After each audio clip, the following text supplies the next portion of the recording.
təkrarlayıram qardaşları, əziz Azərbaycanlılar, əziz dostlar. Biz sizə bunları niyə görə deyirik? Biz çox gözəl bilirik. Siz pulu Rusiyada kazanırsınız, müalicəyə də İrana gedirdiniz. Ama Türkiye'ye nəyə görə gedirsiniz görürük.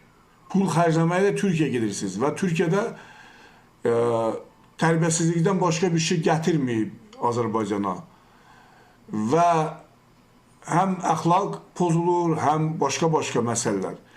Burada o demək deyil ki, Türk milləti belə zay milləti. Yox, onlar da bizim müsəlman qardaşlarımızdır.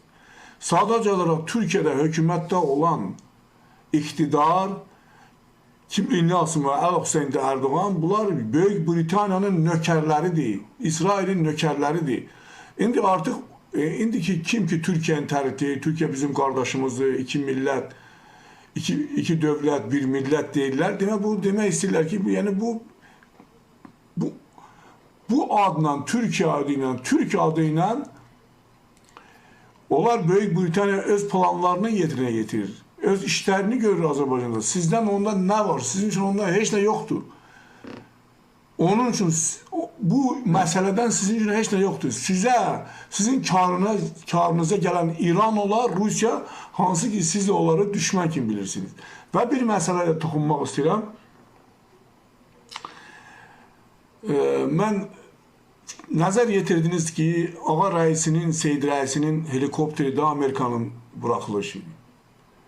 Bax, o Grozny'da partlayan o təyyarə də bildiyiniz kimi Embraer'da o xaricindir. Yəni harandır? Fransandır ya harandır? Braziliyandır harandır? Sonra indiki təyyarə də J-130, bu da Amerikanındır. Və ondan əvvəl dedim ki, yadınıza gəlin pager məsələsidir. Bunlar hamısı onu göstərir ki, bunlar bir yerdən idarə alınır, qərbdən.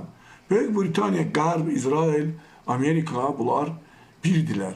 Və bunlar bu dünyada təxribat yaratmaqla yaşayırlar. Siz görmürsünüz, təxribatları görmürsünüz. Ukrayna kimi bir dövlət əldən getdi. Kimin hesabına getdi? Təxribatın hesabına. Nəyə lazımdır? Eksistensial təhlükə Rusiya üçün yaratdılar. Gəldi burada NATO'nun nə bilim bazalarını, paygahlarını qoydular. Nə elədilər? Rusiyada bir dəfə dedi, iki dəfə dedi. Sonra başladılar bunlar Rusları qovmağa, öldürməyə. Və Ruslar orada da öz dövlətlərini təşkil edilər, elan edilər və rəsmi beynəlxalq qayda qanunlarla müraciət edilər. Gəlin bizi xilas edin. Bunlar da gedib xilas edildilər. Bizim axmaqlar da səhərdən axşama can söyür Rusiyanı, nə bilim, işğalçıdır, nə bilim, nədir. Biraz gözləyin, görərsiniz kim işğalçıdır və görərsiniz, hər kəs öz payını alacaq. Rusiya və İran və Çin birliyi dağılmaz, bütöv bir birliyidir. Qalanları hamısı, bunlar hamısı dünya malına, mənəviyyatan yox, dünya malına, mal, dövlətə, mülkə bağlı bir materiala bağlı bir ölkələrdir, bir əqidələrdir. Ona görə məsələ bu cürdür. Ona görə bax, məhz o təyyaranın partlatması, məhz həm o pagerlərin, həm Rəisi Ağanın şəhid olması, həm Azərbaycan təyyarasının azal o Embraer'ın partlatması, indi də bax, bu J-130'un. Bunlar bir zəncirvari bir təxribati məsələlərdir.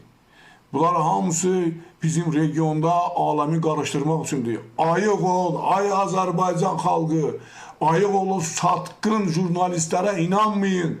Biz sizə elə bilə söz demirik. Valla, nə Rusiyaya heç nə elə bilərsiniz, nə İrana. Onlar qalib bir dövlətdirlər. Çin də onlar kimi. Ona görə ağıllı olun ki, öz dövləti üçün istifadə edin. Sərhədlərinizi bağlayıblar 5-6 ildir. Sizi neçə ildir?